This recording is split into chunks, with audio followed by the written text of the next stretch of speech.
भगवान श्री कृष्ण की अपरंपार लीला को दुनिया भर तक पहुंचाने में अपने महत्वपूर्ण भूमिका निभाने वाले इस्कॉन के बेंगलुरु समूह ने एक महीने में 1 लाख गीता बांटने का लक्ष्य रखते हुए गीतादान यज्ञ की शुरुआत की है।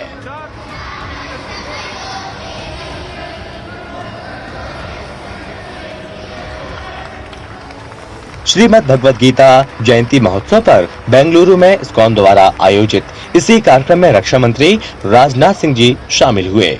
इस मौके पर उन्होंने कहा कि गीता सिर्फ एक ग्रंथ भर नहीं है, ये जीती जागती ज्ञान गंगा है जो प्राचीन काल से मानव को अपने ज्ञानामृत से सींचती चली आ रही है।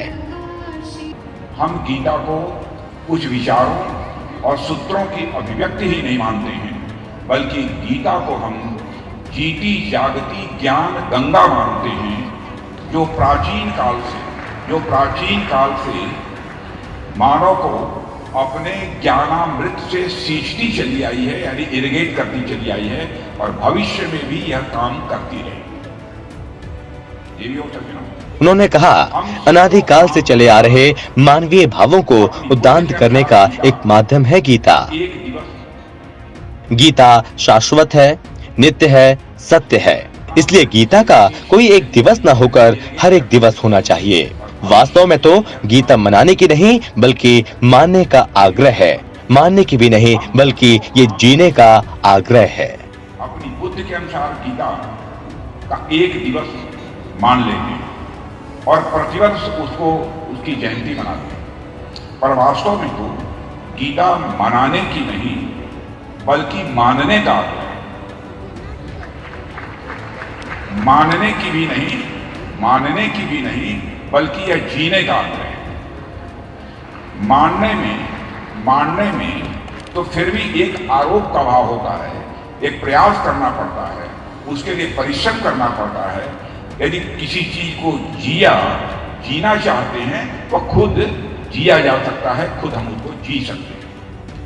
कार्यक्रम को संबोधित करते हुए रक्षा मंत्री राजनाथ सिंह जी ने कहा, हरि अनंत हरि कथा अनंता की भांति गीता भी मैं समझता हूँ अनंत है और इसकी व्याख्या अनंत है। अब तक जिन ग्रंथों के सर्वाधिक भाष्य मिलते हैं, गीता उनमें से एक है। स्वामी विवेकानंद, महात्मा गांधी से लेकर पंडित नेहरू, महर्षि अरविंदो, लोकमान्य तिलक ने गीता को अपने अपने ढंग से देखा है। उन्होंने कहा कि विदेशों में समस्याओं के समाधान के लिए हेल्प बुक का चलन है, लेकिन अगर गीता को पढ़ लिया तो हेल्प बुक की जरूरत नहीं पड़ेगी। राजनाथ सिंह जी ने ट्विटर पर भी इस कार्यक्रम के बारे में पोस्ट करते हुए लिखा, गीता हमें ऐसा सूत्र प्रदान करती है जिसके सहारे हम अपनी आत्मा का दर्शन कर सकते हैं। आज इंसान को बाहरी दुनिया की बड़ी चिंता रहती है, दिल्ली में क्या हो रहा है, अमेरिका में क्या हो रहा है, लंदन में, फ्रांस में क्या घटित हो रहा है, उसे बड़ी चिंता रहती है। गीता हमें अंतर्मन की ओर देखने का ज्ञान देती है, आत्मा से जोड़ती है जो परमात्मा का ही एक अंश है, जो शाश्वत है और अनश्वर है।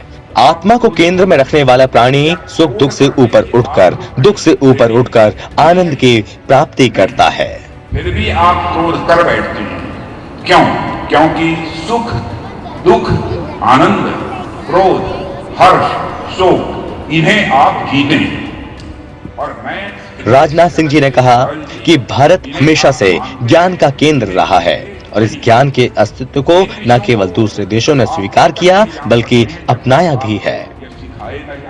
भगवत गीता ने दुनिया के कई महान और प्रसिद्ध लोगों को न केवल प्रभावित किया बल्कि उनके जीवन को भी पूरी तरह से बदल दिया है।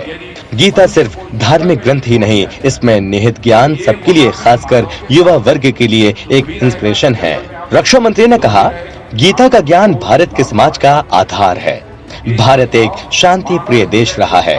हिंसा, युद्ध ये कभी भी भारत की प्रवृत्ति नहीं रही है। इसलिए भारत ने कभी किसी दूसरे देश पर न हमला किया, न कभी किसी की 1 इंच जमीन पर कब्जा किया। इसलिए दुनिया को ये समझना होगा, अगर युद्ध और हिंसा हमारी प्रवृत्ति नहीं तो अन्याय सहना और अधर्म के प्रति तटस्थ रहना भी हमारे चरित्र का हिस्सा नहीं रहा है। इस्कॉन की सराहना करते हुए रक्षा मंत्री ने कहा कि गीता दान यज्ञ महोत्सव के माध्यम से भगवान कृष्ण के शाश्वत संदेश को जन जन तक पहुंचाने के लिए इस्कॉन का प्रयास सराहनीय है। उन्होंने कहा कि 30 दिन तक चलने वाले इस यज्ञ के दौरान 1 लाख भगवत गीता बांटने की योजना बनाई गई है। ज्ञान ही तो एक ऐसा धन है जो बांटने से बढ़ता है। इस्कॉन अपने प्रयास में सफल होगा।